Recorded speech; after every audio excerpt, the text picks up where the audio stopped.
देखेंगे कोई भी जैसे पैथोजन है, जैसे ये बैक्टीरियम है, मैक्रोफेजेस उनको सबसे पहले इंगल्फ करते हैं।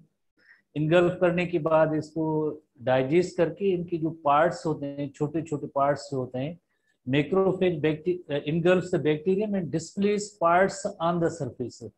देन जैसे देखें आप, ये मैक्रोफेज है, इसमें जैसे बैक्टीरियम अभी इंटर नहीं हुआ है, तो यानी इसकी सरफेस पे कोई भी ऐसे बैक्टीरियम के पार्ट्स नहीं है। बट जब इसको इनगल्फ कर लेता है, डाइजेस्ट कर लेता है, तो इसकी सरफेस पे ऐसे बैक्टीरियम के ही पार्ट्स है। जैसे ये देखें, जिसे हम कहते हैं ये सरफेस पे इनके जो सरफेस मॉलिक्यूल्स होते हैं, एंटीजन जिन्हें हम कहें, अब ये जो है इस पे आ गए, किस पे, डब्ल्यूबीसी पे आ गए। डब्ल्यूबीसी जो मैक्रोफेज है, यकीनन जो डब्ल्यूबीसी है, तो मीन्स इसकी सरफेस पे आ गए। अब इस सरफेस पे आने के बाद क्या होगा कि यही जो प्रोटीन है, सरफेस जो प्रोटीन है, आगे क्या करेंगे, आगे इसके जो है 3 डाइवर्स जैसे फंक्शन हुए। कौन से? एक फंक्शन ये हुआ कि यही प्रोटीन जो है आगे मोनोसाइट्स को ट्रिगर करेंगे फर्दर फर्दर जैसे मैक्रोफेज बनाने के लिए। जैसे ये ट्रिगर मोनोसाइट को ये ट्रिगर करेंगे, स्टिमुलेट करेंगे कि ताकि ये फर्दर एक मीन्स नए जैसे मैक्रोफेज बनाए। Monocytes are stimulated to produce new macrophage, एक कंडीशन। दूसरी कंडीशन ये है कि यही proteins they increase the body temperature, body temperature को इंक्रीज करेंगे, तो बॉडी टेम्परेचर इंक्रीज होती है तो उस कंडीशन को हम पायरेक्सिया या फीवर कहते हैं। फीवर भी हमारे एक डिफेंस सिस्टम में, इम्यून सिस्टम में एक स्ट्रेटेजी है, एक जैसे मीन है, जिसके जरिए भी जैसे हम पैथोजन को, उसकी मल्टीप्लीकेशन को या टिश्यू डैमेज की रिपेयर को रेगुलेट करता है। ये फीवर थोड़ा बहुत लिटिल बिट थोड़ा हाई टेम्परेचर होता है, उसका भी एक थोड़ा सा फायदा होता है। या तीसरा ऑप्शन, जैसे नंबर 1 ये था, नंबर 2 पॉइंट ये थी कि बॉडी टेम्परेचर। नंबर 3 पॉइंट ये होती है कि ये प्रोटीन स्पेसिफिक इम्यून रिस्पॉन्स उसके रेस्पॉन्सिबल है। स्पेसिफिक इम्यून रिस्पॉन्स की मीनिंग ये होती है, स्पेसिफिक इम्यून रिस्पॉन्स उसका मतलब ये होता है कि जैसे ये आप जैसे देखें, ये आपके पास यकीनन इलस्ट्रेशन होगी, हम नई डायग्राम पे भी आते हैं, इससे बेहतर है कि हम नई डायग्राम पे specific immune response specific immune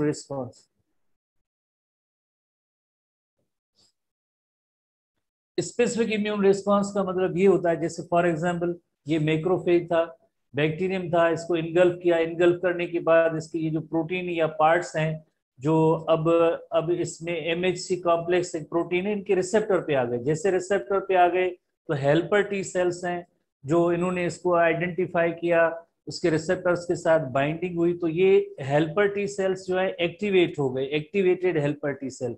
ऐसे एक्टिवेटेड हेल्पर टी सेल होंगे यकीनन, तो उसके साथ बी सेल आके बाइंड करेगा। जैसे देखिए ये पार्ट था जो प्रोटीन पार्ट था, ये प्रोटीन पार्ट इसके साथ बी सेल के रिसेप्टर भी इसके साथ, जैसे एमएचसी कॉम्प्लेक्स है, बी सेल के रिसेप्टर है, ये इसके साथ बाइंड करेंगे। जैसे बी सेल के साथ ये बाइंड होगा तो उसके रिजल्ट में क्या होगा, उसके रिजल्ट में ये होगा कि बी सेल के अंदर जो है, बी सेल के अंदर डिवीजन होगी फर्दर, जिसमें एक बनेंगे क्लोन ऑफ प्लाज्मा सेल या क्लोन इफेक्टर सेल्स जिसे कहते हैं, और दूसरे होते हैं मेमोरी बी सेल्स। और खास तौर पे जो प्लाज्मा सेल्स हैं उसके बदले में क्या प्रोड्यूस करेंगे, एंटीबॉडीज सीक्रेट करेंगे। तो एंटीबॉडीज सीक्रेट करेंगे किसके अगेंस्ट, इस पैथोजन के अगेंस्ट, इस बैक्टीरियम के अगेंस्ट। तो यानी एक सीरीज ऑफ स्टेप्स हैं, कंटिन्यूस हैं, बट इसका रोल यकीनन किसका हुआ, रोल इन्हीं प्रोटीन का हुआ, जिसको सबसे पहले हेल्पर टी सेल्स ने आइडेंटिफाई किया, रिकॉग्नाइज किया, बाइंड हुए। उसके बाद जैसे हेल्पर टी सेल के साथ बी सेल बाइंड हुआ, बी सेल बाइंड होने के बाद फौरन वो डिवाइड हुआ फर्दर, किसमें, एक मेमोरी बी सेल और प्लाज्मा सेल में। और प्लाज्मा सेल ने क्या प्रोड्यूस किए, एंटीबॉडीज प्रोड्यूस किए अगेंस्ट दिस स्पेसिफिक बैक्टीरियम। इसी वजह से हम कहते हैं ना, ये स्पेसिफिक नेचर, जो थर्ड लाइन ऑफ डिफेंस, जो स्पेसिफिक नेचर, तो यानी ये ऐसी एंटीबॉडीज हैं जो सिर्फ इस बैक्टीरियम को जो है जैसे किल कर सकती हैं, कंट्रोल कर सकती हैं, रेगुलेट कर सकती हैं। तो ये भी यानी वो जो तीसरी हेडिंग थी मैक्रोफेज की, वो आगे पूरा प्रोसेस है जो वहां पे डायग्राम में या हमारे टेक्स्ट बुक में नहीं बताया गया। एक्सप्लेनेशन हम यहाँ से जैसे एक्सप्लेन कर रहे हैं फिनोमेना को, कि वो किस तरह से जो है हेल्पफुल होते हैं। तो बैक्टीरिया का जो पार्ट था सरफेस पे आया, एमएचसी कॉम्प्लेक्स के साथ बाइंड हुआ, तो हेल्पर टी सेल इसके साथ लिंक हुए, हेल्पर टी सेल से एक्टिवेटेड हेल्पर टी सेल के साथ बी सेल बाइंड होंगे, देन क्या होगा उसके बाद जो है, जैसे यकीनन जैसे दो किस्म की सेल्स बी सेल में डिवीजन होगी, एक मेमोरी बी सेल और plasma B cell. Plasma B cell का काम होगा एंटीबॉडी सीक्रेट करना, किसके against, this specific type of bacteria. तो ये भी एक डिफेंस की स्ट्रेटेजी है जिसमें मैक्रोफेजेस का ही रोल है या किरदार है, जिन्होंने ये एंटीजन को जैसे प्रेजेंट किया अपने सरफेस पे, ताकि दूसरे टी सेल्स जो है इसके साथ बाइंड हो, हेल्पर टी सेल जैसे इसके साथ बाइंड हुआ तो ही फर्दर जो है ये एंटीबॉडीज बनने का अमल हुआ, अदरवाइज ये ना होता। अदरवाइज इस बैक्टीरियम के अगेंस्ट जो है ये एंटीबॉडीज नहीं बनती, अगर जैसे ये जो है पार्ट्स है ये इसकी सरफेस पे ना आते तो। ठीक है, बहरहाल अब हम नेक्स्ट पार्ट कंपोनेंट हमारा जो एनटीबी का है, सिलेबस को भी कवर करना है। इम्यून सिस्टम यकीनन आप जब डॉक्टर बनेंगे एक अलग सा सब्जेक्ट भी होगा, आप पढ़ेंगे, तो यहाँ भी एक छोटा सा चैप्टर सेक्शन है, तो हम थोड़ी सी चीजें हम जैसे देखेंगे। नेक्स्ट जैसे 294 है एनटीबी में, जैसे न्यूट्रोफिल की हेडिंग है, न्यूट्रोफिल की हेडिंग है। सेकेंड लाइन ऑफ डिफेंस हम पढ़ रहे हैं। Second line of defence you know very well non specific in nature होता है, थर्ड लाइन ऑफ डिफेंस जो है स्पेसिफिक इन नेचर है। तो न्यूट्रोफिल्स तादाद ये हमारे बुक वगैरह में नहीं है, 40 to 70% सबसे ज्यादा जो है डब्ल्यूबीसी या जिसे हम कहें डिफेंस सिस्टम के जो कंपोनेंट्स हैं वो न्यूट्रोफिल्स होते हैं। न्यूट्रोफिल सबसे ज्यादा है, ठीक है, सब जितने भी डब्ल्यूबीसी हैं, और ये सबसे ज्यादा जो है जैसे एक ज्यादा तादाद भी है, और जहां पे भी जैसे कोई इंजरी या पैथोजन होता है उस साइट पे पहुंचने वाले ये न्यूट्रोफिल्स होते हैं।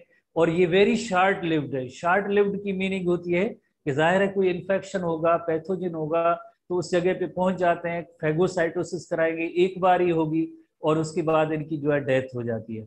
ठीक है, तो neutrophils belong to granulocyte type of WBC.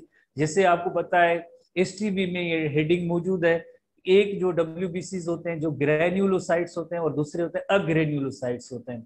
अग्रेन्यूलोसाइट थोड़ी सी देख लेना, फिलहाल यहाँ पे हम नहीं इतना जाते हैं इस टॉपिक के अंदर। ग्रेन्यूलोसाइट्स यानी छोटे ग्रेन्यूल्स और वेसिकल्स जो होते हैं उसमें अपीयर होते हैं, जब इनकी स्लाइड्स बनाई जाती हैं तो नजर आते हैं, अदरवाइज। तो ग्रेन्यूलोसाइट्स जो होते हैं उनकी कैटेगरी में ये आते हैं, सबसे ज्यादा भी हैं, और they are highly short lived. Short lived की मीनिंग है एज बहुत ही कम है, क्योंकि जहां भी पैथोजन की जब भी एंट्री होगी तो फर्स्ट टाइम वो वहां पे उस साइट पे पहुंचेंगे, वन टाइम फैगोसाइटोसिस करा के डेथ हो जाएगी। And highly mobile as they squeeze between the cells of capillary walls and enter the tissues where other cells would not be able to enter the. जैसे squeeze की meaning होती है जैसे tissues के दरमियान, जैसे टिश्यूज के दरमियान जैसे स्पेसेस है, उसमें कोई दूसरे जो है दूसरे डब्ल्यूबीसी दाखिल नहीं हो सकते हैं, बट ये जो है क्योंकि इनमें जैसे अमेबा लाइक जैसे ऐसी मूवमेंट होती है, तो इन टिश्यूज के दरमियान भी ये जैसे पहुंच जाते हैं, वहां उस साइट पे जगह पे पहुंच जाते हैं। और they also move like amoeba forming pseudopodia, इस तरह से भी स्ट्रक्चर होती है। और they proceed rapidly infected area and perform duty and they often die after a single phagocytosis. एक बार ही जैसे फैगोसाइटोसिस का अमल करेंगे, डेथ हो जाएगी, इस वजह से इन्हें हम कहते हैं दे आर शॉर्ट लिव्ड। ये जो न्यूट्रोफिल्स है शॉर्ट लिव्ड है। आखिरी इसके अंदर हेडिंग है neutrophils also release lysosomal enzymes and certain chemicals eight micro organism and cause inflammation. तो इन्फ्लेमेशन भी आपको पता है कि एक तरह की डिफेंस स्ट्रेटजी है जो हम पढ़ेंगे, आज पढ़ेंगे, तो उसको भी जैसे उसमें भी इंक्रीज करने में भी रोल है। प्लस में जैसे आप देखें कि रिलीज लाइसोसोमल एंजाइम, जैसे आपको पता है कि ग्रेन्यूलोसाइट्स इसमें ग्रेन्यूल्स मौजूद हैं, उसमें यही लाइसोसोमल एंजाइम्स मौजूद होती हैं, कुछ और भी केमिकल्स होते हैं जो पैथोजन को किल करने में मदद देते हैं। कोई इनके पास जैसे कोई अदर स्ट्रेटजी तो नहीं है, बट एक तो एंजाइम्स हैं जिनकी मदद से उनको किल कर दें, और नंबर टू एक जैसे पोर फार्मिंग प्रोटीन्स हैं, या ऐसे भी प्रोटीन्स हैं जो किसी खास तौर पे वायरसेस की रेप्लिकेशन को इनहिबिट करते हैं, ऐसे भी प्रोटीन मौजूद होते हैं इनके अंदर। तो बहरहाल तो यहाँ पे क्या है कि न्यूट्रोफिल्स के अंदर लाइसोसोमल एंजाइम्स होते हैं जिनकी मदद से यकीनन कोई पैथोजन बैक्टीरिया वगैरह होता है उसको किल करते हैं। इसकी इलस्ट्रेशन भी, जैसे छोटी सी इलस्ट्रेशन भी है किस तरह से जैसे इंटर होते हैं, जैसे यकीनन जैसे ये टिश्यूज हैं, इन टिश्यूज के दरमियान जो स्पेसेस हैं, इन टिश्यूज के दरमियान स्पेसेस हैं, वहां पे ये न्यूट्रोफिल्स पहुंच जाते हैं। और ये जो है न्यूट्रोफिल्स पहुंच जाने के बाद कोई जो है किलिंग करेंगे फेगोसाइटोसिस के जरिए या अदर केमिकल्स प्रोड्यूस करने से। जैसे ये ब्लड वेसल है, ब्लड वेसल के अंदर जैसे आरबीसी भी पढ़े हैं, डब्ल्यूबीसी पढ़े, बट डब्ल्यूबीसी जैसे देखें नैरो स्पेसेस से बिटवीन सेल्स है, वहां पे भी जैसे स्क्वीज आउट निकल के आते हैं और मूव करते रहते हैं, अमेबा लाइक मूवमेंट होती है, इनगल्फिंग भी कर रहे हैं, as well as chemical release करेंगे जिसकी वजह से उस बैक्टीरियम की जो है डेथ हो जाती है। ठीक है, वही सेम पॉइंट्स हैं। लाइसोसोमल एंजाइम्स जो इन ग्रेन्यूल्स में है, जैसे ये बैक्टीरियम जो इनगल्फ हो चुका है तो इसको लाइसोसोमल एंजाइम डाइजेस्ट करेंगे, प्लस में ये केमिकल्स भी रिलीज होते हैं, खास तौर पे जैसे आगे हम पढ़ेंगे परफोरिन टाइप केमिकल होते हैं जो इसको जो बर्स्ट करते हैं बहरहाल। तो यहाँ पे जो है इनगल्फिंग एक मेन फिनोमिना है, तो यानी टिश्यूज के दरमियान भी ऐसे जो है यहाँ से जो है स्क्वीज, बाकी दूसरे नहीं, ओनली न्यूट्रोफिल्स के अंदर ये एबिलिटी मौजूद होती है, ओनली न्यूट्रोफिल के अंदर। न्यूट्रोफिल के बाद नेक्स्ट जो हेडिंग है हमारे एनटीबी बुक के अंदर, आप जैसे देखेंगे N K cell are natural killer cell, N K cell short form है, शॉर्ट फॉर्म जैसे आप यकीनन याद करेंगे, बहुत ही इंपॉर्टेंट क्वेश्चन होते हैं शॉर्ट फॉर्म टाइप, जो ये N K cell natural killer cell है, natural killer cell N K cell. अब एन की सेल की किलिंग का जो तरीका होता है वो जैसे फेगोसाइटोसिस वाला तरीका नहीं होता है, बट इसमें क्या होंगे कि इसमें एक इस तरह के प्रोटीन होंगे जिनका नेम है परफोरिन प्रोटीन। ये परफोरिन प्रोटीन जैसे ये ट्यूमर या कैंसर काजिंग जो सेल होता है या बैक्टीरियम होता है उसकी सरफेस पे आएंगे और उसको पंक्चर करेंगे और रप्चर हो जाएगी, देन जो है और इस तरह से जो है सेल की, ट्यूमर सेल की डेथ हो जाती है। वाई? बिकॉज ऑफ जैसे एन की सेल की एक्टिविटी की वजह से। इसी तरह से कोई भी बैक्टीरियम होता है उसकी सरफेस में भी ऐसे परफोरेंट्स आएंगे, पोर फार्मिंग प्रोटीन्स हैं, तो सराउंडिंग फ्लूइड्स साल्ट्स वगैरह उसके अंदर सब दाखिल हो जाएंगे, देन उस बैक्टीरियम की लाइसिस हो जाती है। इस तरह से किलिंग का तरीका है। इस अमल को हम कहते हैं साइटोटॉक्सिसिटी, जैसे एसटीबी के अंदर ये टर्म मौजूद है cytotoxicity. Cyto refers to cell, toxi refers to toxin, यानी सेल के अंदर जैसे ऐसे टॉक्सिन या ऐसे प्रोटीन प्रोड्यूस हुए जिन्होंने जो है इस बैक्टीरियम को या कैंसरस सेल है उसको किलिंग में मदद दी। एपोप्टोसिस सेल डेथ है, सेल डेथ का एक टाइप है, जैसे एक एपोप्टोसिस भी है, नेक्रोसिस भी सेल डेथ है, एपोप्टोसिस भी सेल डेथ होती है। सेल डेथ ये प्रोग्राम्ड सेल डेथ जो होती है, यानी जैसे प्रोग्राम सेल डेथ की मीनिंग है जैसे ये कैंसरस सेल है, ये काम का नहीं है, बॉडी में इसकी किलिंग होनी चाहिए, तो कुछ हद तक किस लेवल तक जो हमारे एन के सेल्स होते हैं ये इसको जो है यानी ये पूरा जैसे एक नॉर्मल मैकेनिज्म है, एन के सेल्स जैसे कैंसरस सेल की किलिंग कर रहे हैं, प्रोग्राम्ड सेल डेथ है, तो उसमें जैसे ये परफोरेंस एपोप्टोसिस कराते हैं। तो natural killer cells analogous to the cytotoxic cell, analogous की मीनिंग होती है फंक्शन के लिहाज से एक जैसे हैं, फंक्शन के लिहाज से एक जैसे हैं, analogous, analogous to cytotoxic T cell. Cytotoxic T cell का एक, जैसे आपको पता है आगे हम टी सेल जब पढ़ेंगे थर्ड लाइन ऑफ डिफेंस में, तो cytotoxic T cell one of the type of T cell है, उसका काम भी यही इस तरह से साइटोटॉक्सिसिटी या परफोरेंट्स के जरिए या पोर फार्मिंग जो प्रोटीन होते हैं उनके जरिए किलिंग करेंगे। तो यानी हम यहाँ पे नोट कर, ये हमारे ना एनटीबी ना एसटीबी में ऐसा कोई टर्म है analogous to cytotoxic T cell, तो आपको अंदाजा होना चाहिए कि cytotoxic T cell as well as natural killer cells होते हैं, उनका काम, उनकी जो वर्किंग है, उनका फंक्शन है वो एनालॉगस है, सेम है, सिमिलर है, साइटोटॉक्सिसिटी कराते हैं। 5 to 20% ऐसे क्वेश्चन जो हमारे टेक्स्ट बुक में नहीं है, बस बहरहाल थोड़ी इंफॉर्मेशन है। और the type of cytotoxic lymphocytes, जैसे ये एन के सेल्स है ना, actually N K cells lymphocytes हैं उनके, टी सेल नहीं, टी सेल के नहीं है। Natural killer cells are the type of T lymphocytes और they are called a cytotoxic T cell. उसका एक वन ऑफ द, जैसे ये एनटीबी की पॉइंट है, वन ऑफ द टाइप या एक ऐसा भी जैसे एनालॉगस, तो मीन्स हमने पहले डिस्कस किया, थोड़ी सी बुक में आगे पीछे पॉइंट्स हैं। They are also called cytotoxic T cell, यानी साइटोटॉक्सिक टी सेल एक्चुअली वो टी सेल का जैसे एक किस्म है, टी सेल का किस्म है, उसका फंक्शन है बिल्कुल ऐसे साइटोटॉक्सिसिटी जैसा है, फंक्शन बिल्कुल इस जैसा है। They are in general natural killer cells do not directly attack invading microorganism. इससे पहले आपने जैसे मैक्रोफेज पढ़ा था, मैक्रोफेज को वो इनगल्फ कर रहे हैं, देन लाइसोसोमल एंजाइम्स के जरिए उसकी किलिंग कर रहे हैं। इस तरह से इनगल्फिंग का काम ये नहीं कर रहे हैं। किलिंग करने का तरीका ये है, किलिंग करने का तरीका ये है जैसे पोर फार्मिंग, जैसे प्रोटीन्स बन रहे हैं और सेल वाल के अंदर पोर्स बनेंगे, सराउंडिंग फ्लूइड्स जो सारी उस बैक्टीरियम के अंदर आ जाएंगे, देन यकीनन जो है उसकी जो है लाइसिस हो जाती है। इस तरह से जो किलिंग करते हैं, they do not directly attack the microbe, instead natural killer cells strike at cancerous cells और body cells that have been invaded by the virus. या तो जो है कैंसरस सेल या एक ऐसा सेल जिसके अंदर वायरस बैठा है, तो उस सेल को भी ये किल कर सकते हैं। ऐसा सेल जिसके अंदर वायरस प्रेजेंट है उसको भी किल कर सकते हैं, as well as cancerous cell. ये क्वेश्चन इस तरह की क्वेश्चन है जो आपको नोट करने, याद करने के। एन की सेल का जो मेन काम क्या है, एन की सेल का काम कैंसरस सेल को भी किल करना है। वायरली इन्फेक्टेड ओन सेल, जैसे एसटीबी के अंदर वेरी क्लियर इसकी जो है एक लाइन मौजूद है, वायरली इन्फेक्टेड ओन सेल्स, यानी अपने ही सेल बट उसके अंदर वायरस बैठा है तो अब उसी सेल को किल कर रहा है। हालांकि इसकी बॉडी का अपना सेल था बट उसके अंदर क्योंकि वायरस बैठा है तो इस वजह से उसको भी किल कर देता है। वो एन के सेल और नेचुरल किलर सेल्स है। ठीक है, तो ये जैसे आपने फिनोमेना देखा यहाँ पे साइटोटॉक्सिसिटी का, एन की सेल्स जिन्होंने एक पोर फार्मिंग प्रोटीन और परफोरिन प्रोड्यूस किए और परफोरिन ने आगे जाके जो है एक पोर बनाए जिसकी वजह से सराउंडिंग फ्लूइड गई और इस तरह से जो है एक ट्यूमर सेल था उसमें एपोप्टोसिस आर सेल डेथ हो गई, एपोप्टोसिस आर सेल डेथ। इसमें काफी सारी चीजें जो क्रेमिंग की है या मेमोराइजेशन की है थोड़ी सी, जैसे यकीनन हमने कोशिश की है कि एक टॉपिक यकीनन थोड़ा सा स्टूडेंट की अप्रोच से जो फर्स्ट ईयर इंटर लेवल की थोड़ा सा सोचना पड़ता है कि ये क्या होते हैं, क्योंकि हमारे इम्यून सिस्टम के अंदर एक तो मॉलिक्यूल्स हैं, दूसरे सेल्स हैं, इन पे ही मुश्तमिल है जो हमारी बॉडी डिफेंस का जैसे पूरा फंक्शन परफॉर्म कर रहे हैं। तो यकीनन थोड़ी सी आपके लिए एक नई चीजें लग रही हैं।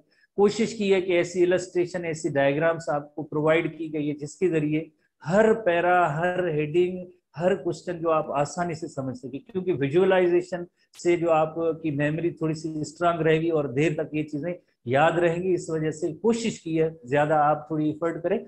एन की सेल्स का एक और जैसे रोल या फंक्शन के हवाले से है कि किस तरह से करते हैं, kill their target by releasing proteins called perforins which punch the holes through the membranes of the infected cells. जैसे ये इन्फेक्टेड सेल है, इन्फेक्टेड सेल की मीनिंग होती है कि जिसके अंदर कोई, जैसे इन्फेक्टेड सेल है तो उसमें कोई भी, इन्फेक्टेड लफ्ज हम तब इस्तेमाल करते हैं कि जब उसके अंदर कोई माइक्रोब अंदर मौजूद है। इन्फेक्शन लफ्ज आपने सुना होगा, डॉक्टर साहिबान कहते हैं इन्फेक्शन इन्फेक्शन, तो यानी उसकी प्रेजेंस ऑफ माइक्रोब है। तो मेरे प्रेजेंस ऑफ माइक्रोब होगी तो जैसे रिजल्ट क्या होगी, रिजल्ट ये होगी तो उस वक्त जैसे एक perforin molecule, cytotoxic T cell है, जैसे हमने पढ़ा था ना साइटोटॉक्सिक टी सेल या एन के सेल्स होते हैं जो एक प्रोटीन प्रोड्यूस करते हैं जिसका नेम होता है परफोरिन प्रोटीन होते हैं। जैसे ये आपको डॉट्स नजर आ रही है, परफोरिन प्रोटीन है। तो जब भी ऐसे इन्फेक्टेड सेल होंगे तो उसके साथ इसकी ये साइटोटॉक्सिक टी सेल इसके साथ बाइंड हुआ, देन परफोरिन जो आप देख रहे हैं कि इसी साइटोटॉक्सिक टी सेल से परफोरिन कहाँ जा रहे हैं, परफोरिन जैसे इसी इन्फेक्टेड सेल, अपनी बॉडी का हमारा अपना ही सेल है बट इसके अंदर क्या है कि जैसे वायरस बैठा था तो इस वजह से ये परफोरिन इसकी मेम्ब्रेन के साथ या सरफेस के साथ उसके साथ बाइंड होंगी और ये होल बनाएंगी। इसमें यकीनन जब होल बनेगा, जैसे ये देखें काफी सारे प्रोटीन सरफेस पे आए तो उन्होंने होल बनाए तो देखिए इसकी लाइसिस हो रही है। Infected cell is destroyed, finally infected cell ये डिस्ट्रॉय हो गया। तो इस तरह से जो है इनकी किलिंग का एक तरीका होता है। जैसे ये तो एक साइटोटॉक्सिक सेल है तो एनके सेल भी इसी तरह से परफोरिन प्रोटीन बनाते हैं जो यकीनन जैसे पोर्स बनाएंगे सरफेसेस पे उस सेल पे और डेथ होगी। जैसे हमने एनके सेल के दो फंक्शन पढ़े ना, कौन से दो फंक्शन पढ़े एनके सेल के, एनके सेल के एक फंक्शन में कैंसरस सेल को किल करते हैं, नंबर 2 एनके सेल क्या करते हैं, NK cells virally infected own cells of the body उसको भी किलिंग करते हैं। कैसे किलिंग करते हैं, अगेन जैसे आपने देखा परफोरिन पोर फार्मिंग प्रोटीन होल बन जाता है, सराउंडिंग फ्लूइड जाएगी और इस तरह से बस्ट हो जाएगा। एक नया टर्म और भी है, the pores are found by these proteins allow the passive diffusion of certain apoptotic protease means enzymes हैं। वो एंजाइम कहाँ है, वो एंजाइम इन्हें हम कहेंगे ग्रेनजाइम्स इनटू द टारगेट सेल। ग्रेनजाइम एक नया टर्म है, इसके अंदर यकीनन जैसे ऐसे एंजाइम्स हैं, प्रोटीएज एंजाइम है जो प्रोटीन को डाइजेस्ट करने वाले एंजाइम है तो उन्हें हम कहेंगे grain enzyme. The cell dies by apoptosis and NK cells also attack cancerous cells at the early stage of the tumor. तो उससे ट्यूमर को भी, जैसे हमने जनरल फंक्शन पढ़ा था, ट्यूमर को भी किल करते हैं, वायरली इन्फेक्टेड ओन सेल्स हैं उनको भी जैसे एनके सेल किल करते हैं। तो अब हम जैसे थोड़ा सा ग्रेनजाइम की तरफ आते हैं कि ग्रेनजाइम क्या होते हैं। नया टर्म है, बिल्कुल नया टर्म है। जैसे आप यकीनन जैसे समझ रहे हैं, होपफुली आप समझ रहे हैं या नहीं समझ रहे हैं, I don't know, but NK cell बहुत ही आसान कर दिया है। अब अगर डायग्राम को देखें, इलस्ट्रेशन को देखें, पॉइंट्स पढ़िए, बस जो की पॉइंट्स हैं वो आप उनको याद करते जाएं। ठीक है, तो ग्रेनजाइम के बारे में हम आते हैं कि व्हाट इज ग्रेनजाइम। ग्रेनजाइम जो होते हैं कि ग्रेनजाइम एक सीरीन प्रोटीज है। सीरीन प्रोटीज है यानी केमिकल नेचर सीरीन। जैसे अमाइनो एसिड, प्रोटीज की मीनिंग होती है प्रोटीन को डाइजेस्ट करने वाला एंजाइम है। Release by cytoplasmic granules within cytotoxic T cell. Cytotoxic T cell भी प्रोड्यूस कर सकते हैं, as well as NK cells. ये दोनों जो है ये ग्रेनजाइम को प्रोड्यूस कर सकते हैं। ग्रेनजाइम्स आर प्रोड्यूस बाय, जैसे अभी हमने पढ़ा ना कि साइटोटॉक्सिसिटी कैसे होती है, कि जाहिर है उसमें एक साइटोप्लाज्मिक की ग्रेन्यूल्स हैं। उन ग्रेन्यूल्स के अंदर क्या होता है, उन ग्रेन्यूल्स के अंदर एंजाइम्स होते हैं। एंजाइम कौन सा, जैसे ग्रेनजाइम एक एंजाइम्स की कैटेगरी है, प्रोटीज एंजाइम है, जो कहाँ पे मौजूद होते हैं, साइटोटॉक्सिक सेल में भी और इनके सेल में भी होते हैं। जैसे अभी जो फिलहाल हम साइटोटॉक्सिक सेल नहीं पढ़ रहे हैं, तो फिलहाल अब हम क्या नोट करेंगे, these granzymes are produced by by NK cells. और देन क्या करेंगे, एपोप्टोसिस भी कराते हैं और कैंसरस सेल को भी किल करते हैं, और वायरली इन्फेक्टेड ओन सेल या बैक्टीरियल इन्फेक्टेड ओन सेल्स होंगे उनको भी किल करते हैं। जैसे अब ये बार बार हम रिपीट कर रहे हैं कि एन की सेल की यही दो मेन फंक्शन है। एक तो जैसे कैंसरस सेल को किल करते हैं, वायरली इन्फेक्टेड ओन सेल्स है उनको भी करते हैं। ये अदर रेफरेंस बुक्स हैं, उनमें बैक्टीरिया वगैरह भी टर्म आ गया है, बट हम जैसे अपने बुक तक मौजूद हैं तो उसमें virally infected own cells kill bacteria ने inhibit viral replication so and सो।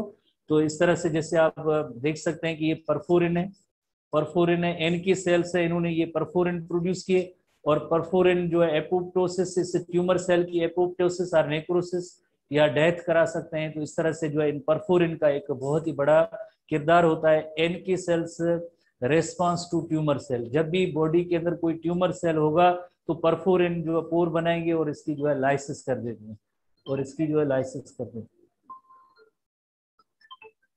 इंसान गाला ही होगा टेस्ट है क्लास वठंदो इनकी जो टेस्ट है।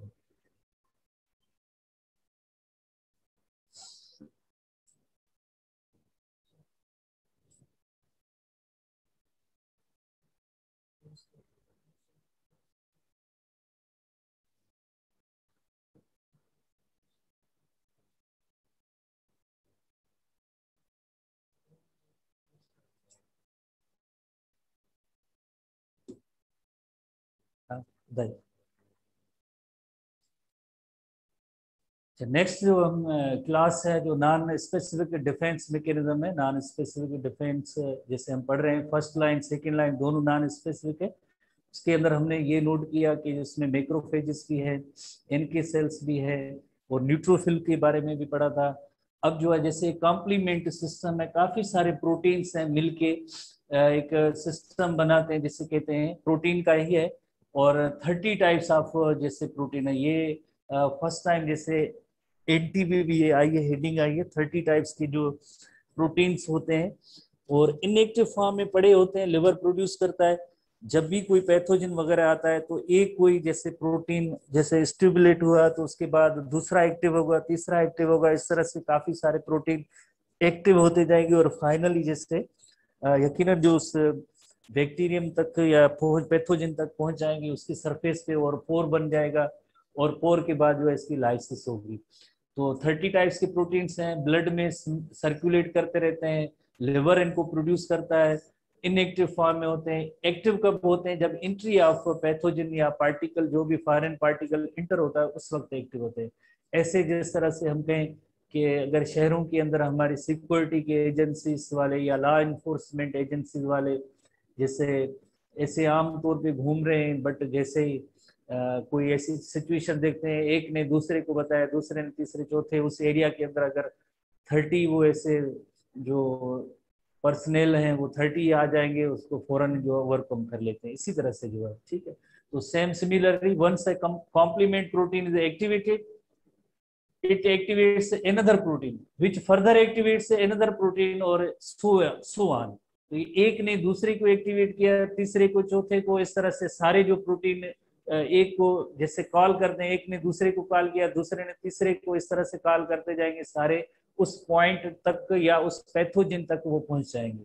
फिर क्या करेंगे, रिजल्ट क्या होगी, complement activation stimulation of phagocytes to clear foreign and damage material. अगर वहां पे कोई फॉरेन मटेरियल की मीनिंग होती है अदर देन बॉडी के अलावा हमारे कोई और जैसे कोई भी माइक्रोब है, पैथोजन है, कोई भी मटेरियल है उसको डैमेज करेंगे, या डैमेज मटेरियल होगा उसको क्लियर करेंगे, डैमेज मटेरियल को भी क्लियर करेंगे। डेवलपमेंट ऑफ इन्फ्लेमेशन करेंगे, इन्फ्लेमेशन होगी तो मैक्रोफेजेस अट्रैक्ट होके आएंगे, मैक्रोफेजेस तभी अट्रैक्ट आओ।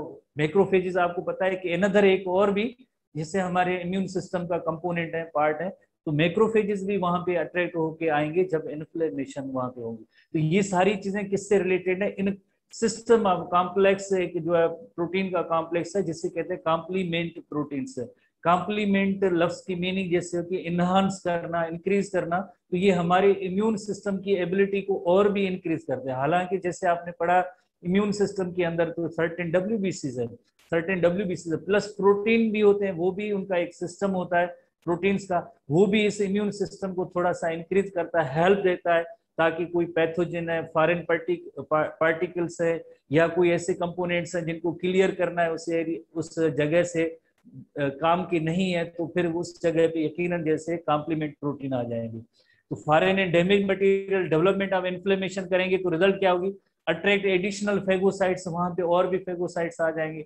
जैसे अगर कोई एक लॉ एनफोर्समेंट एजेंसी कोई काम करेगी तो दूसरी भी आ जाएगी उनको देख के। तो इस तरह से start at the site of infection and activation of cell killing, और इसी तरह से एक मेम्ब्रेन अटैक कॉम्प्लेक्स भी बन जाता है। तो ओवरऑल क्या होगा, और ओवरऑल यकीनन जैसे एक काफी सारे प्रोटीन मिलके एक पोर भी बना सकते हैं, और लाइसिस भी होगी, दूसरे मैक्रोफेजेस को जैसे अट्रैक्ट भी करते हैं, उनको बुला लेते हैं कि आए इस जगह पे ये पैथोजन है, इनको आप किल करें। ये सब काम होगा इन जैसे, वरना तो ये इनएक्टिव फॉर्म में घूम रहे हैं सर्कुलेशन के अंदर। जब भी कोई पैथोजन या ऐसी सिचुएशन होगी तो तभी जो है ये वर्क करेंगे, सारे असेंबल हो जाएंगे और देन इसकी जो है किलिंग होगी pathogen. Complement system is important supporter of the immune system that enhances. Complement लफ्ज से इसी वजह से इनहांस की मीनिंग होती है इंक्रीज करना। किसको इंक्रीज करेंगे, the ability of antibodies and phagocytic cells to clear the microbes and damage cells, वही सेम पॉइंट है, from the body, promotes inflammation, ये भी सेम पॉइंट थी, inflammation, and attacks the pathogens plasma membrane. Pathogen की plasma membrane को इस membrane attack complex के जरिए जैसे पैथोजन को जैसे किल करते हैं। तो आगे एक इलस्ट्रेशन भी मौजूद है, उसमें हम जैसे देखेंगे कि किस तरह से ये काफी सारे प्रोटीन मिलके अटैक करते हैं और पैथोजन की किलिंग होती है।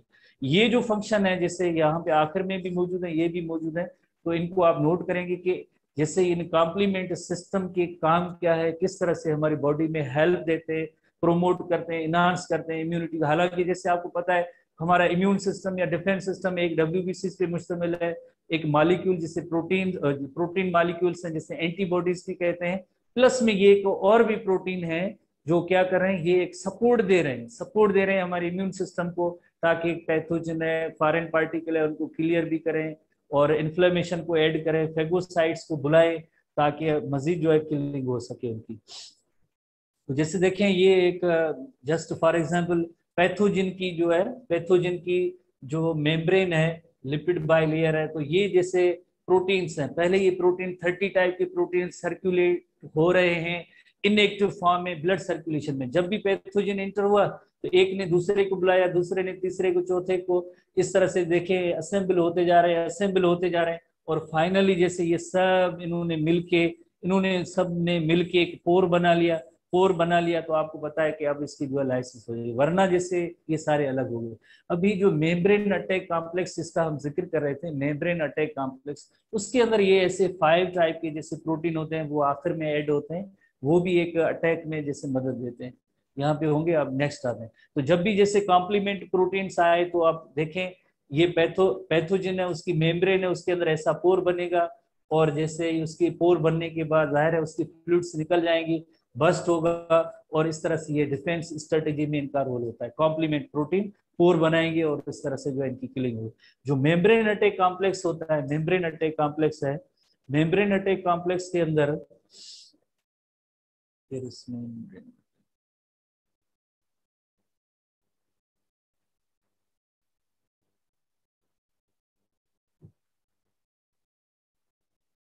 मेम्ब्रेन अटैक कॉम्प्लेक्स के अंदर ओनली जैसे 5 प्रोटीन्स, ये हमारे टेक्स्ट बुक में एनटीबी में इतनी ज्यादा डिटेल नहीं है, जैसे 295 पेज पे इसी में जैसे आखिरी सेक्शन के अंदर आप जैसे देखेंगे कि an example of protective protein of complement system is a perforin membrane attack complex, membrane attack complex, membrane attack complex that produces holes in the bacterial cell walls and plasma membrane of the bacteria।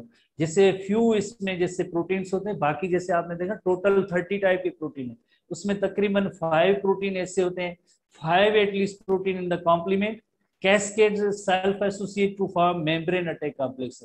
जैसे ये दूसरे protein है जो pore forming protein है, perforin है, but 5 और भी additional होंगे, ये मिलके मेम्ब्रेन अटैक कॉम्प्लेक्स बनाते हैं, मेम्ब्रेन अटैक कॉम्प्लेक्स बनाएंगे। जाहिर है जब ये मेम्ब्रेन अटैक कॉम्प्लेक्स परफोरिन इनकी कलेक्टिव एक्शन से क्या होगा, ये बैक्टीरियम की जैसे लाइसिस हो जाएगी, बस्ट हो जाएगा और देन लाइसिस होगा। Membrane attack insert themselves into pathogen membrane allowing extracellular salt and water to enter causing the microbe to swell and burst। उसके बाद जाहिर है सराउंडिंग फ्लूइड भी आ जाएंगे, पोर बनेगा, और देन उस बैक्टीरियम की जो इंटरनल फ्लूइड्स हैं वो भी जैसे रिलीज हो जाएंगे तो बस्ट हो जाएगा और बैक्टीरियम मर जाएगा। तो ये है membrane attack complex, membrane attack complex, MAC short form में भी कहते हैं। तो holes allow fluids and salts to enter the bacterial cell and bacterial cell swells and eventually burst। जैसे आपने होपफुली ये कॉम्प्लीमेंट प्रोटीन के बारे में नोट कर लिया होगा कि कॉम्प्लीमेंट प्रोटीन क्या है। कॉम्प्लीमेंट प्रोटीन जो है 30 टाइप्स के प्रोटीन है, इनएक्टिव फॉर्म में जैसे सर्कुलेट कर रहे हैं, इनको प्रोड्यूस जैसे लिवर करता है, इनएक्टिव फॉर्म में सर्कुलेट हो रहे हैं। तो जब भी पैथोजन की कोई एंट्री होगी तो एक एक्टिवेट होगा, एक ने दूसरे को, तीसरे को, चौथे को, इस तरह से कलेक्ट होते जाएंगे और आखिरकार जहां पे जो पैथोजन होता है उसकी मेम्ब्रेन के साथ, यकीनन जैसे पैथोजन की मेम्ब्रेन के साथ ये बाइंड करते जाएंगे और अल्टीमेटली एक होल बनाएंगे, पोर बनाएंगे, जैसे होल पंच हो गया वाल के अंदर, सेल मेम्ब्रेन के अंदर, देन जो है सराउंडिंग फ्लूइड जाएंगे और बस्ट होता जाएगा। ठीक है, इसी तरह से एक और भी इलस्ट्रेशन है जिसके जरिए भी आप देख सकते हैं कि जैसे पैथोजन, इसमें एंटीबॉडीज का भी थोड़ा सा किरदार होता है कि एंटीबॉडीज भी जैसे ये antibody molecules attach to antigen on the pathogen, जैसे ये एंटीजन ऑफ पैथोजन है उसके साथ ये जो वाई शेप स्ट्रक्चर है, this Y shape structure is called antibody, और ये पैथोजन की सरफेस पे मॉलिक्यूल जो होते हैं प्रोटीन मॉलिक्यूल, इन्हें हम कहते हैं एंटीजन। जब भी इसको जैसे आइडेंटिफाई करेंगे तो फौरन जो है कॉम्प्लीमेंट प्रोटीन्स भी इन एंटीबॉडीज के साथ बाइंड होंगे, पहले बाइंड होंगे तो उसके बाद ये कॉम्प्लेक्स बनेगा, मेम्ब्रेन अटैकिंग कॉम्प्लेक्स बनेगा, उसके बाद जो देन जो पोर बन जाएगा और देन लाइसिस होगी। तो अगेन इसमें जो रोल होता है वो भी एक थोड़ी सी डिटेल है, ये अभी फिलहाल टेक्स्ट बुक में हमारे यहाँ नहीं है।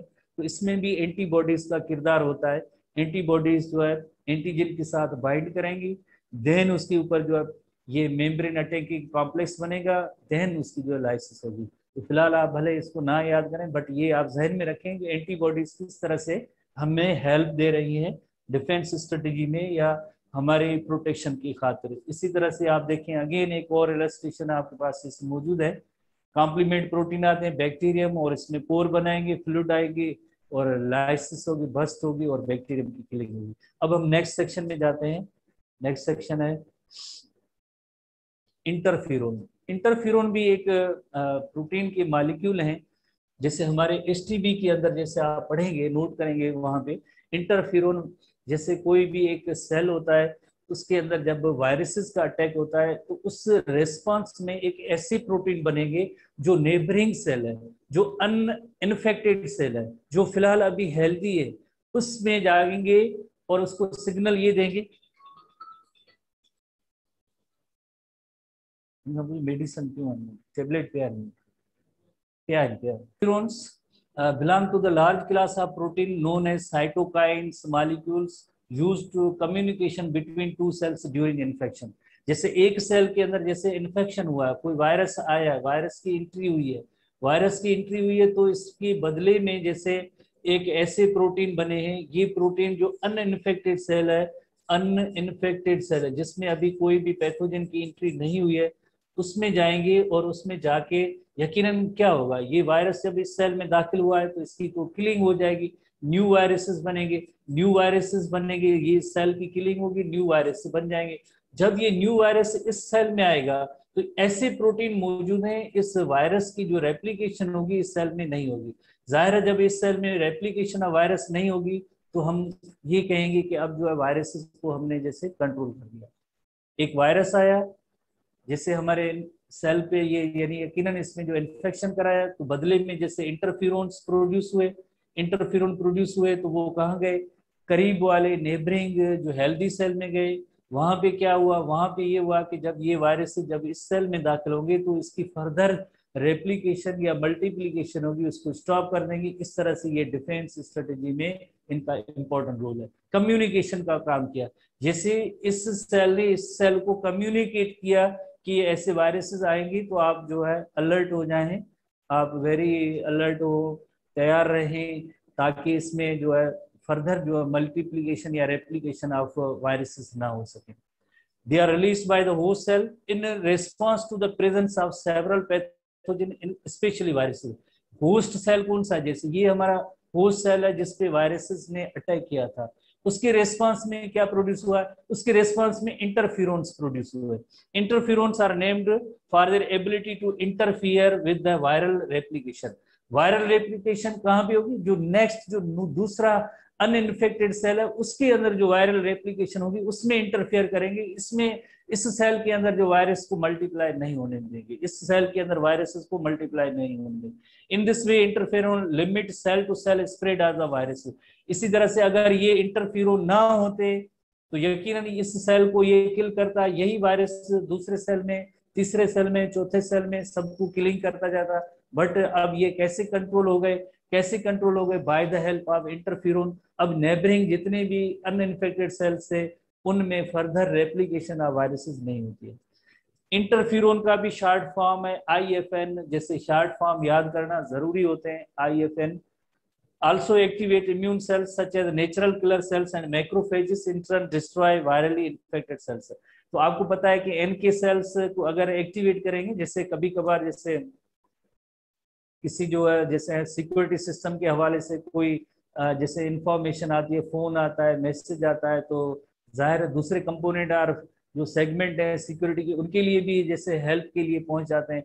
इसी तरह से जब ये जो जब मीन्स इंटरफेरोन्स रिलीज होंगे तो उसकी वजह से क्या होगा कि दूसरे भी एक्टिव हो जाएंगे। कौन से सेल्स, NK सेल्स भी एक्टिव हो जाएंगे, मैक्रोफेजेस भी एक्टिव हो जाएंगे कि अच्छा पैथोजन आया है, पैथोजन आया सर्कुलेशन में, वो घूमते रहेंगे, अलर्ट हो जाएंगे और जहां भी पैथोजन होगा उसको देन जो है किल करने की कोशिश करते हैं। इतना एक अमेजिंग सिस्टम है हमारा डिफेंस सिस्टम है। इसकी इलस्ट्रेशन पे आते हैं कि किस तरह से इंटरफेरोन्स जो वर्क करते हैं। जैसे फॉर एग्जांपल ये एक वायरस जैसे है, वायरस का इन्फेक्शन यानी किसी एक सेल के अंदर हुआ है, सेल के अंदर हुआ है, तो आपको पता है कि वायरसेस एक लाइटिक अपना जो मोड ऑफ रेप्लिकेशन करेंगे, वायरसेस के पार्ट्स बनते हैं, देन असेंबल होंगे, असेंबल होने के बाद जैसे क्या होगा, जैसे एक वायरस का जैसे ये जेनेटिक मटेरियल दाखिल हुआ था उसके बदले में ये सारे न्यू वायरसेस बने। सिर्फ इस वायरस का ये जेनेटिक जैसे लाइटिक साइकिल होपफुली आपने पढ़ लिया होगा, फर्स्ट ईयर के अंदर समझा होगा, तो उसका जेनेटिक मटेरियल दाखिल हुआ, उसके बदले में न्यू वायरसेस बने हैं। तो यानी इस सेल की यकीनन क्या होगी, ये होस्ट सेल है, ये होस्ट सेल है, इसकी किलिंग हो जाएगी, लाइटिक साइकिल किलिंग हो जाएगी। बट ये तो सेल किल हो गया, इसने क्या किया, एक्टिवेशन ऑफ इंटरफेरोन, ये इसकी जीन सेल के जो यकीनन एक्टिव होंगे, जब वायरस आया था तो उसके बदले में ये न्यू एक उन्होंने प्रोटीन प्रोड्यूस की जिसका नेम था इंटरफेरोन। अब ये इंटरफेरोन जो जा रहे हैं किस जगह पे जा रहे हैं, नेबरिंग सेल, ये नेबरिंग सेल है, इसके अंदर ये इंटरफेरोन जा रहे हैं, ये इंटरफेरोन के रिसेप्टर्स हैं, ये इंटरफेरोन पहुंच गए किसके पास, इस नेबरिंग सेल के न्यूक्लियस में पहुंच गए। उन्होंने कहा कि आप ऐसे प्रोटीन प्रोड्यूस करें जो ये न्यू वायरस आपके पास आ रहा है इसको असेंबली ना होने दें, इसकी असेंबली ना होने दें, इसकी वायरल रेप्लिकेशन है उसको आप इंटरफेयर करें, उसको इनहिबिट करें, तो इस तरह से ये न्यू वायरस जब इसमें आएगा तो इसमें जो है वायरल पार्टिकल्स आर डिस्ट्रॉयड, ये डिस्ट्रॉय हो जाते हैं, इस तरह से जो नेबरिंग सेल्स जो है बच जाते हैं। तो ऐसे प्रोटीन्स को हम कहेंगे एंटीवायरल। एक प्रोटीन है एंटीवायरल, स्पेशली हम इनकी कैटेगरी है एंटीवायरल प्रोटीन्स हैं। जैसे नेबरिंग सेल्स हैं, अनइन्फेक्टेड सेल्स हैं, उनको प्रोटेक्ट करते हैं। कैसे प्रोटेक्ट करते हैं कि यानी कोई इनगल्फिंग वगैरह नहीं है, वायरसेस की जो रेप्लिकेशन होनी थी उस रेप्लिकेशन के फिनोमेना को ये इनहिबिट करते हैं या स्टॉप करते हैं या इंटरफेयर करते हैं, इस वजह से न्यू वायरसेस नहीं बनेंगे। उसके बाद नेक्स्ट कैटेगरी है हम इन्फ्लेमेटरी रिस्पॉन्स। ये भी एक वेरी अमेजिंग इंटरेस्टिंग फिनोमेना है, इन्फ्लेमेशन। फ्लेम लफ्ज यकीनन आपने सुना होगा, फ्लेम लफ्ज की मीनिंग होती है शोला होता है, जैसे जैसे कैंडल की जैसे एक शोला है उसके अंदर आपने जैसे देखा होगा, या एक फायर है तो उसमें भी एक फ्लेम जैसे लफ्ज इस्तेमाल किया जाता है। तो फायर मीन्स यानी वहां पे हॉट टेम्परेचर होगा, रेडनेस होगी, टेम्परेचर होगा, ज्यादा होगा, पेन होगा, स्वेलिंग होगी, ये सारी ओवरऑल कंडीशन जो होती है इन्फ्लेमेशन की होती है। तो इस कंडीशन को जनरली हम कहेंगे inflammation, characterised by the pain, swelling, redness, hotness, ये सारी चीजें एक जिस जगह पे इन्फेक्शन होता है तो उस जगह पे ये फिनोमेना होता है। ये भी एक जैसे आप कहें कि ये हमारी डिफेंस स्ट्रेटेजी का इंपॉर्टेंट कंपोनेंट है इन्फ्लेमेशन, जो सेकेंड लाइन ऑफ डिफेंस की कंपोनेंट्स हैं। जैसे हम बार बार रिमाइंड कर रहे हैं कि जैसे कौन सी सेकेंड लाइन के कंपोनेंट्स हैं, जिसमें मैक्रोफेजेस हैं, न्यूट्रोफिल्स है, एनके सेल्स है। एनके सेल्स के बाद आपने जैसे देखा कि इंटरफेरोन्स हैं और कॉम्प्लीमेंट प्रोटीन भी है। अब एक और स्ट्रेटेजी आनी है वो है फीवर, बट ये है इन्फ्लेमेटरी रेस्पॉन्स है, इन्फ्लेमेशन होती है बॉडी के अंदर। Inflammatory response is a major component of non specific defence. जैसे ये देखें नॉन स्पेसिफिक डिफेंस है, यानी जैसे किसी खास एक पैथोजन या माइक्रोब के लिए नहीं, ओवरऑल नॉन स्पेसिफिक डिफेंस है। any damage to tissue whether caused by the infectious microorganism or by physical injury। जैसे कभी आपने देखा होगा कि कभी कभार हमारे स्किन के सरफेस पे कोई कट लगता है तो आप देखेंगे एक दो दिन के बाद वहां पे स्वेलिंग भी हो जाती है, बाकी स्किन जो आपको रेड नहीं नजर आएगी बट वो पॉइंट जो है रेड भी हो जाएगी, स्वेलिंग भी होती है, पेन भी होता है और टेम्परेचर हॉटनेस भी ज्यादा होती है। आखिर में जब जैसे इन्फेक्शन हील हो जाती है, उसकी हीलिंग हो जाती है, तो आपको पता है कि वहां पे थोड़ी सी पस भी बनती है और देन जो है उसका मतलब ये होता है कि ये सारा जो है इन्फ्लेमेटरी रेस्पॉन्स है। तो एक जैसे फिजिकल इंजरी की वजह से भी होता है, स्क्रैच की वजह से, जैसे स्क्रैच की मीनिंग है कोई भी ऐसे, और इंसेक्ट बाइट, जैसे इंसेक्ट बाइट की मीनिंग जैसे यकीनन एक हनी बी का जैसे स्टिंग होता है, और भी कुछ इंसेक्ट हैं तो जब भी बाइट करते हैं तो उसमें एक स्वेलिंग सी कंडीशन आती है, ये भी एक इन्फ्लेमेटरी रिस्पॉन्स होता है। Insect bite trigger this response. Inflammation can be localised और सिस्टमिक। लोकलाइज्ड की मीनिंग होती है जैसे अगर फॉर एग्जांपल हनी बी का स्टिंग होता है, वो एक ही पार्ट के अंदर जैसे इन्फ्लेमेशन होती है, इसे हम कहेंगे लोकलाइज्ड। और दूसरी जो थी सिस्टमिक उसका मतलब होता है थ्रू आउट, ओवरऑल पूरी बॉडी में या सब जगहों पे, तो उसे हम कहेंगे सिस्टमिक कहेंगे। Local inflammation is an inflammatory response confined to specific area of the body. कोई भी खास स्पेसिफिक एरिया, जैसे अभी हमने जिक्र किया, जैसे अगर यहाँ पे कोई इंजरी है, स्क्रैच है या कोई इंसेक्ट है बाइट किया तो वही पार्ट उसमें स्वेलिंग होगी, तो उसे हम कहेंगे लोकल इन्फ्लेमेशन। और इसकी साइंस है जैसे हीट है, पेन है, जाहिर यकीनन पेन भी होगा, रेडनेस भी होगी, स्वेलिंग भी होगी, और लॉस ऑफ फंक्शन, उस पार्ट का फंक्शन देन नहीं परफॉर्म होगा इन्फ्लेमेशन की वजह से।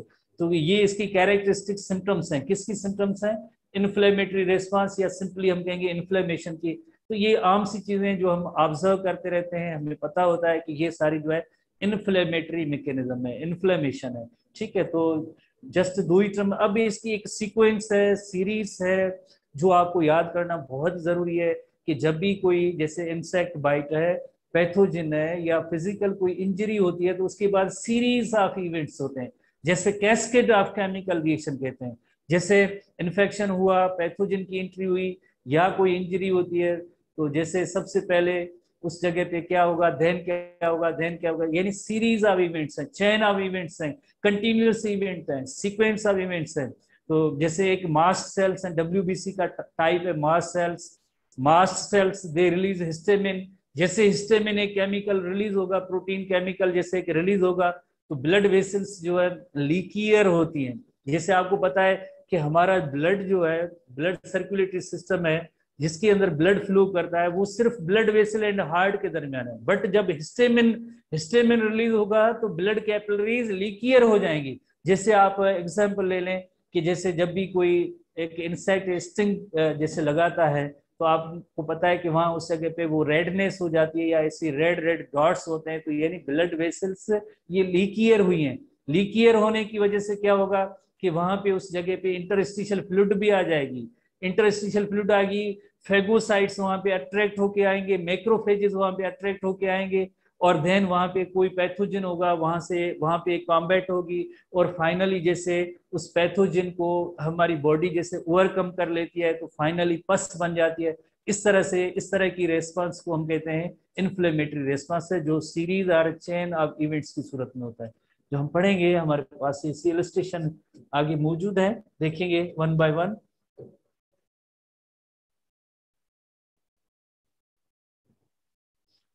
तो chain of events that make up the inflammatory response, वो चेन ऑफ इवेंट्स में क्या है कि where a pin is broken the skin, जैसे कभी कभार पिन भी लग जाती है, स्किन ब्रेक हो गई, तो या कोई एक नाइफ का कट लग गया तब भी, या स्क्रैच हुआ, कोई और इंजरी हुई, किसी भी तरह की एक इंजरी हुई है, इन्फेक्टेड विद बैक्टीरिया, तो या उसके साथ कोई बैक्टीरिया भी की भी देन एंट्री हो जाएगी। आपको पता है कि जब भी हमारी इंटैक्ट स्किन होती है तो बैक्टीरिया वगैरह इंटर नहीं होते हैं।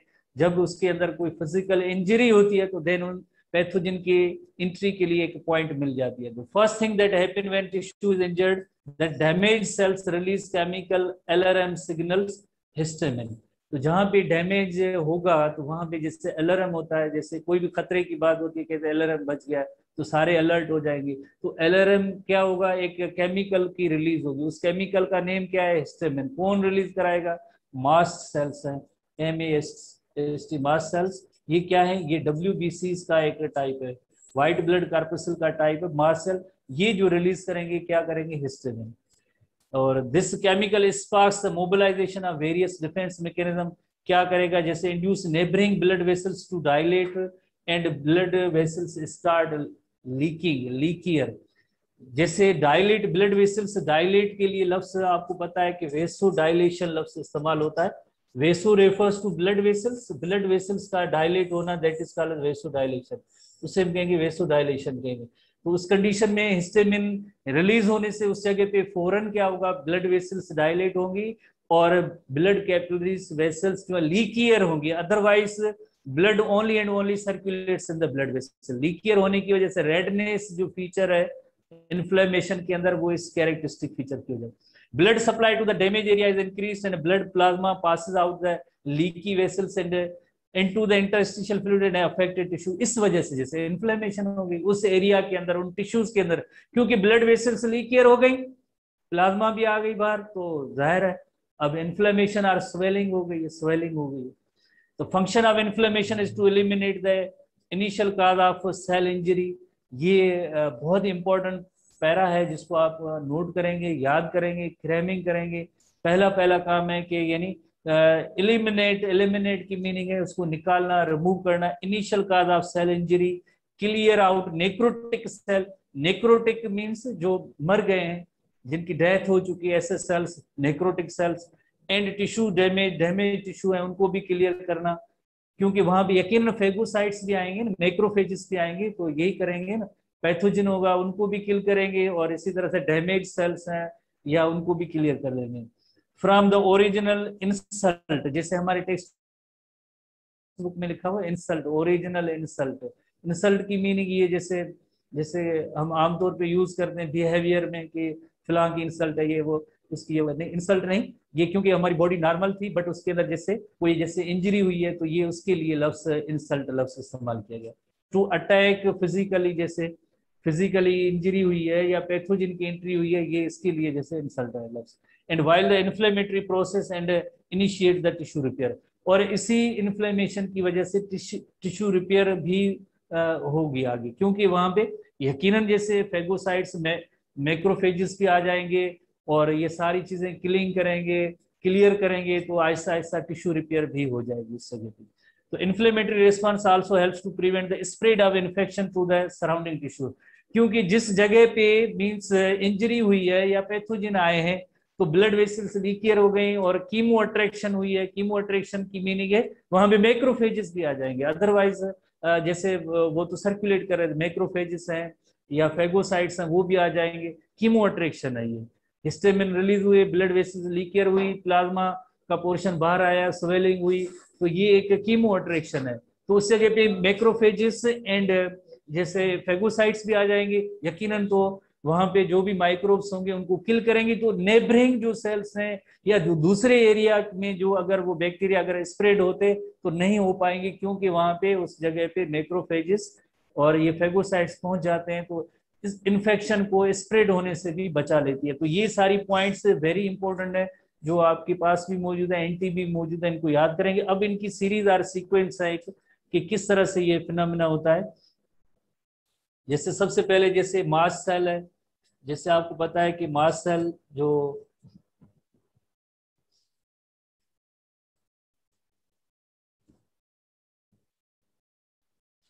ये मास्ट सेल डब्ल्यूबीसी का एक टाइप है और इसमें जैसे हिस्टामिन रिलीज होते हैं। कोई भी एक जैसे एलर्जिन है, कभी ये एलर्जी का एग्जांपल है, तब भी जैसे एलर्जीज में भी या जैसे स्टिंग लगता है हनी बी वगैरह का, तब भी जैसे एज अ रिजल्ट जैसे आपको पता है कि स्वेलिंग होती है, तो हिस्टामिन जब रिलीज होंगे, activated mast cell produce histamine. Histamine जैसे ही प्रोड्यूस करेंगे तो आगे क्या होगा, ब्लड वेसल्स लीकियर होगी। इलस्ट्रेशन भी मौजूद है, जैसे हमारे टेक्स्ट बुक में जो पिन का एग्जाम्पल दिया गया है कि जैसे अगर कोई ये स्किन जो है बिल्कुल जैसे इंटैक्ट थी, तो स्किन में जैसे ये पिन लगी है, पंक्चर हुई है, तो उसमें काफी सारे बैक्टीरिया जो है दाखिल हो जाएंगे। बैक्टीरिया दाखिल हो जाएंगे तो रिजल्ट क्या होगी, एक जैसे हम कहेंगे टिश्यू जैसे डैमेज हुआ है। टिश्यू डैमेज हुआ है तो फौरन क्या होगा, मास्ट सेल ये जो दे रिलीज केमिकल सिग्नल, यहाँ पे क्या केमिकल होगा, दैट इज हिस्टामिन। आपको पता है इस केमिकल का नेम होगा हिस्टामिन। हिस्टामिन की वजह से क्या होगा, वेसोडाइलेशन, ब्लड वेसल्स लीकियर होंगी। ब्लड वेसल्स लीकियर होंगी तो वहां पे फेगोसाइट्स भी पहुंच जाएंगे और वहां पे इस ब्लड की फ्लूइड है वो भी सराउंडिंग एनवायरनमेंट में पहुंच जाती है, तो यकीनन इन्फ्लेमेशन होगी। जैसे ये देखें इस जगह पे ये स्किन स्मूथ है, बट ये पॉइंट देखें कि इसमें अब इस पॉइंट पे स्वेलिंग होगी। स्वेलिंग क्यों हुई है, बिकॉज ये जो ब्लड का पोर्शन है, जो प्लाज्मा पोर्शन है, ये भी लीक होकर यहाँ पे बाहर आया, तो मीन्स स्वेलिंग की कंडीशन हुई और फेगोसाइट्स भी इस जगह पे आ गए, तो यकीनन यहाँ पे जितने बैक्टीरिया वगैरह हैं इनको ये किल कर रहे हैं, किलिंग होगी। जैसे फेगोसाइट्स हैं ये बैक्टीरिया को किल कर रहे हैं, आपके पास इलस्ट्रेशन मौजूद है। और फाइनली जैसे इन बैक्टीरिया को दूसरी जगहों तक स्प्रेड भी नहीं होने देंगे, और उसके बाद क्या होगा कि ये जो है इन्फेक्शन जो है ये ओवरकम हो जाएगा, हीलिंग हो जाएगी, और जो पहले स्वेलिंग थी अब वो स्वेलिंग भी खत्म हो जाएगी। तो ये एक कैस्केड ऑफ केमिकल रिएक्शन है। कैस्केड ऑफ केमिकल रिएक्शन की मीनिंग है series, one after another, one after another, one after another. जैसे अब इन सारी चीजों को अगर हम देखें, सारी चीजों को जैसे टिश्यू डैमेज हुआ है, रिलीज ऑफ हिस्टामिन हुआ है जो मास्ट सेल्स करते हैं, वेसोडाइलेशन होगी। वेसोडाइलेशन की मीनिंग क्या है, जैसे ब्लड वेसल्स डायलेट होंगी और increase permeability of the blood vessels, यानी ब्लड वेसल्स लीकियर होंगी। प्लाज्मा भी इंटरस्टिशियल फ्लूइड उसके अंदर आ जाएगी और एक स्वेलिंग जैसी कंडीशन हो जाएगी। देन वहां पे फेगोसाइट्स अट्रैक्ट होके आएंगे, कीमो कीमोटैक्सिस होगी, फेगोसाइट्स माइग्रेट करके उस इंजरी वाली साइट पे आते हैं, फेगोसाइटोसिस कराते हैं। इसी तरह से टिश्यू रिपेयर हो जाता है। जब टिश्यू रिपेयर हो जाता है तो एसटीबी के अंदर आपको पता है कि वहां पे पस बन जाती है। जब टिश्यू रिपेयर हो जाता है आखिर में फाइनली पस बन जाती है। जैसे ये आई के अंदर जब भी कोई इन्फेक्शन होता है तो इस तरह से एक येलोइश ब्राउनिश एक जैसे व्हाइटिश एक फ्लूइड जमा हो जाती है, जिससे हम कहते हैं पस कहते हैं। इस पस के अंदर एक प्रोटीन होते हैं और दूसरे बैक्टीरिया होते हैं। पस जो है किस तरह से बनती है, एक जैसे इसके अंदर प्रोटीन रिच फ्लूइड है, हमारे बुक में नहीं बट आपकी इंफॉर्मेशन की खातिर है। एक इसमें जो है प्रोटीनियस रिच फ्लूइड है, प्लस ल्यूकोसाइट्स हैं। ल्यूकोसाइट्स होते हैं मोस्टली, इसमें न्यूट्रोफिल्स होते हैं, डेड बॉडीज उनकी जैसे कहेंगे वो कलेक्टिवली हम इससे कहते हैं पस कहते हैं। पस इज प्रोटीन रिच फ्लूइड है, प्रोटीन रिच फ्लूइड है। प्लस में ल्यूकोसाइट्स WBCs, उनका एक टाइप न्यूट्रोफिल्स हैं, वो आके जैसे साइन है, निशानी है कि नाउ इन्फेक्शन इज ओवरकम। ठीक है, तो इस तरह से ये पर्पज ऑफ इन्फ्लेमेशन है, जो आपके पास पॉइंट्स मौजूद हैं कि क्या रीजन है, इन चीजों को आप याद करेंगे। प्लस में इस पूरी सीरीज और सीक्वेंस का आप जस्ट 5 वर्ड्स के अंदर क्लियर हो गया। Tissue damage, release of histamine, vasodilation, increase permeability, blood vessels leakier, plasma, interstitial fluid में आ गई, इन्फ्लेमेशन होगी, फैगोसाइट्स अट्रैक्ट हो गए, तो इससे हम कहेंगे जैसे ये कीमोटैक्सिस है, ये जो कीमो अट्रैक्शन, जिसे कीमो अट्रैक्शन कहते हैं, कीमो अट्रैक्शन है, तो फैगोसाइट्स अट्रैक्ट होके वहां पे आए, फैगोसाइटोसिस हुआ, टिश्यू रिपेयर हुआ। आखिरी बस 2-3 मिनट का एक टॉपिक है, फीवर या thank you sir, 2 minute sir Mumtaz साहब से उधार लिए हैं, ठीक है ना। तो एक फीवर है, आखिरी हेडिंग है, उस पर हम आते हैं।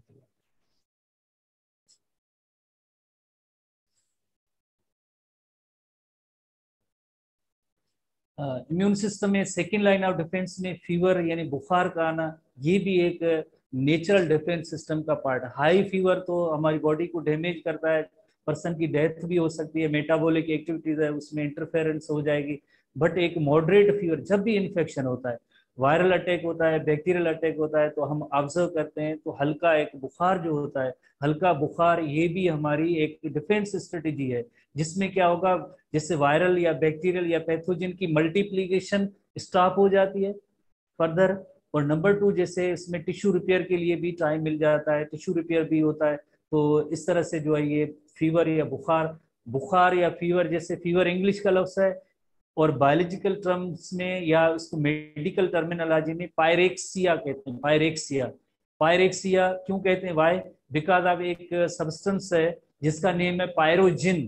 पायरोजिन जो बैक्टीरिया होते हैं वो भी प्रोड्यूस करते हैं, एज वेल एज हमारे यहाँ WBC भी होते हैं कुछ, वो भी पायरोजिन प्रोड्यूस करते हैं। पायरोजिन जब प्रोड्यूस होंगे जाके हाइपोथैलेमस, हाइपोथैलेमस आपको पता है कि हमारी बॉडी का थर्मोस्टेट है, thermostat centre of the body, उसको स्टिमुलेट करते हैं। और जो नॉर्मल बॉडी का टेम्परेचर होता है जैसे 37 डिग्री सेंटीग्रेड, उससे थोड़ा बढ़ा लेते हैं।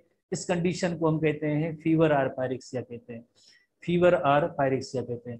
तो fever or pyrexia is raised body temperature than normal, जैसे नॉर्मल बॉडी टेम्परेचर है 37 डिग्री सेंटीग्रेड, उससे बढ़ा हुआ टेम्परेचर होगा, उसे हम कहेंगे फीवर। और मेडिकल और बायोलॉजिकल टर्मिनोलॉजी में उसे पायरेक्सिया कहते हैं। Invaded micro organism often release certain chemicals which, invaded means कौन से माइक्रो ऑर्गेनिज्म, जैसे बैक्टीरिया वगैरह है ना, यही प्रोड्यूस कराते हैं पायरोजिन, जनरली कॉल्ड पायरोजिन। अब ये पायरोजिन कहाँ जाएंगे, पायरोजिन यकीनन जाएंगे ब्रेन में, हाइपोथैलेमस पार्ट तक। और हाइपोथैलेमस क्या होगा, वो थर्मोस्टेट ऑफ द बॉडी है, वो टेम्परेचर को थोड़ा रेज करता है। Pyrogen cause the temperature set point, जो hypothalamic thermostat of the body है उसमें वहां पे टेम्परेचर रेज होगा। As a result all the mechanism of for raising the body temperature brought into place such as heat conservation and increase heat production. जो first year half entry के student है उनको इस मैकेनिज्म के बारे में इतना ज्यादा मालूम नहीं है, बट जिन्होंने जैसे इंटर क्लास पढ़ा है, फुल एंट्री के स्टूडेंट हैं, चैप्टर 1 के अंदर इंटर क्लास में थर्मो रेगुलेशन में मौजूद है कि बॉडी हीट को कैसे इंक्रीज किया जाता है, वो कौन सी स्ट्रेटेजीज है, उन सब के लिए जैसे हाइपोथैलेमस उनको स्टिमुलेट करता है ताकि जो है बॉडी हीट या टेम्परेचर ये ज्यादा बढ़े और टेम्परेचर जैसे इंक्रीज हो, हीट को कंजर्व करने की स्ट्रेटेजीज हो। Since higher body temperature than normal facilitate microbial growth in body। जैसे देखिए वेरी इंटरेस्टिंग पॉइंट है, जैसे लो टेम्परेचर, जैसे आपको पता है कि फ्रीजर्स वगैरह, फ्रिज होते हैं उनके अंदर हम खाना रखते हैं ताकि उसमें जैसे बैक्टीरिया की ग्रोथ ना हो, वही खाना अगर हम बाहर रखते हैं तो उसमें बैक्टीरिया आ जाते हैं। फ्रीजर और फ्रिज के अंदर रखी हुई चीजें उस पर बैक्टीरिया नहीं आते हैं। बैक्टीरिया कूलर कंडीशन पे मल्टीप्लाई नहीं होते हैं, बट थोड़ी सी वार्मर कंडीशन होते हैं उनके लिए, जैसे ये बैक्टीरिया के लिए थोड़ा सा आइडियल होता है ताकि वहां पे बैक्टीरिया मल्टीप्लाई हो सके। तो यही पॉइंट बताई गई, higher body temperature than normal facilitates the microbial growth in the body. This is the reason why invaded microorganism want to increase the host body temperature. जैसे हमने यहाँ पे पढ़ा ना कि पायरोजिन बैक्टीरिया की एक जैसे प्रोडक्ट है, वो जाके किसको स्टिमुलेट करते हैं? हमारे ब्रेन के अंदर जो पार्ट है हाइपोथैलेमस पार्ट, वो थर्मोस्टेट ऑफ द बॉडी है, उसका टेम्परेचर बढ़ाने में, ताकि वो ये कहते हैं कि हमें थोड़ा टेम्परेचर चाहिए ताकि हम अपनी मल्टीप्लीकेशन कर सकें। बट हमारा डिफेंस सिस्टम क्या है? डिफेंस सिस्टम में जैसे पायरोजिन को प्रोड्यूस करने वाले हमारे डब्ल्यूबीसी भी स्टिमुलेट करते हैं, देन और इंक्रीज हो जाता है। अगर हायर टेम्परेचर है, थोड़ा और ज्यादा टेम्परेचर होगा यकीनन, तो फिर जो बैक्टीरिया मल्टीप्लाई नहीं करेंगे। ये एडिशनल आपके लिए पॉइंट है। Cooler condition tend to slow the growth of microbes. जितनी ठंडी यानी कंडीशन होगी, टेम्परेचर कम होगा, तो वहां पे बैक्टीरिया मल्टीप्लाई नहीं कर सकते। इस वजह से बैक्टीरिया की कोशिश होती है टेम्परेचर थोड़ा बढ़े तो हम अपनी मल्टीप्लीकेशन कर सकें। और एक्सेप जो पायरोजिन होते हैं उनके लिए लफ्ज यूज किया जाता है exogenous pyrogen. Exogenous external to the body, जो माइक्रोबियल जिनकी ओरिजिन होती है। जो कौन प्रोड्यूस करते हैं? माइक्रोब्स यानी बैक्टीरिया ने ये पायरोजिन प्रोड्यूस किया है, एक्सोजीनस ये पायरोजिन। इसी तरह से दूसरे जो पायरोजिन है जिन्हें हम कहते हैं एंडोजीनस पायरोजिन। एंडोजीनस पायरोजिन्स जो हमारे मोनोसाइट्स हैं खास तौर पे, वो पायरोजिन्स एंडोजीनस पायरोजिन जो हमारे डब्ल्यूबीसी प्रोड्यूस करते हैं, मोनोसाइट्स होते हैं, वो जो है पायरोजिन प्रोड्यूस करते हैं, वो भी हाइपोथैलेमस को जैसे स्टिमुलेट करके टेम्परेचर अगेन रेज कर देते हैं। On the other hand, certain WBCs increase the response to the infection are called the hormones collectively called the endogenous pyrogen। जैसे साइटोकाइंस हैं, स्टिमुलेट करेंगे मोनोसाइट को ताकि वो पायरोजिन प्रोड्यूस करें, और इसकी वजह से वो अगेन क्या करेंगे? Further increase in the temperature to set point of the hypothalamus. एक तो टेम्परेचर जैसे उन्होंने बैक्टीरिया ने इंक्रीज कराया अपने बेनिफिट के लिए ताकि उनको मल्टीप्लीकेशन की करनी थी, बट ये जो एंडोजीनस पायरोजिन है ये हमारे डब्ल्यूबीसी ने कहा नहीं, इतना टेम्परेचर नहीं, थोड़ा और भी हो ताकि बैक्टीरिया तो मल्टीप्लाई ना करे, तो वो एंडोजीनस पायरोजिन है। Because higher body temperature than normal increase the activity of phagocytic. तो देखिए हाई टेम्परेचर हम कहते हैं ना कि बुखार हमारे लिए कैसे फायदेमंद है। जैसे टेम्परेचर हायर होगा तो फैगोसाइटिक एक्टिविटी यानी फैगोसाइट्स स्टिमुलेट होंगे, किल करेंगे और अटैक करेंगे बैक्टीरिया को। और endogenous pyrogen also cause other cells to reduce the concentration of iron in the blood cause bacterial requirement for iron. हमेशा जहां पे आयरन ज्यादा होता है तो बैक्टीरिया वहां पे ज्यादा मल्टीप्लाई करते हैं। तो ये क्या करेंगे? पायरोजिन क्या करेंगे? आयरन की कंसंट्रेशन को कम करेंगे, बैक्टीरिया मल्टीप्लाई नहीं होंगे। तो इस तरह से बैक्टीरिया की ग्रोथ को भी कंट्रोल कर लिया।